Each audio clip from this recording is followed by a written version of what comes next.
Hey folks, I'm meteorologist Mark Collins, and we are talking about Goliath Grouper. The reason why is because on Thursday, the FWC is going to make a decision on whether or not to take this critically endangered species and take it off that list and put it on the dinner plate.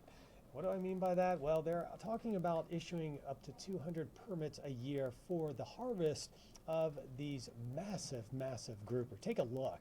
And if you've never seen one of these things, I tell you, it is a real treat when you're down diving and you see a big, huge grouper that can be up to 8 feet long and up to more than 600 pounds come swimming out at you. And it's such an incredible sight that there are many dive and snorkel operations and make a living off of the tourist trade, taking people down onto the wrecks, onto the reefs to see these fish. And they don't want to see this ban go through. Now, on the other side of the opinion are the fishermen, the anglers that are fishing for these. They say that these fish have really come back in abundance, and that's true. The fishery management here in Florida has done a good job bringing these back from the brink of extinction. But it can also be a nuisance on the reefs. According to some of the anglers, they say, you know, they're trying to fish for a target species like maybe red snapper, and these Goliath come through and just suck up the fish with their incredible suction. Whenever they open their mouth, they create this like vacuum of water in there,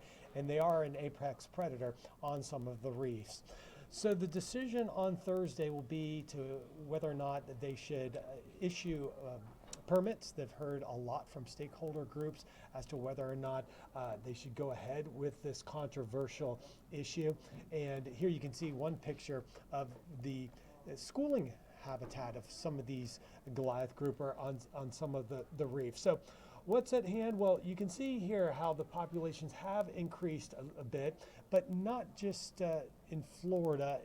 It's really only in Florida that they have increased. In fact, they're still on the critically endangered list throughout the rest of the world. So Florida's done a good job at managing it, and they say that they're doing a good enough job where they could allow the harvest of 200 fish per year.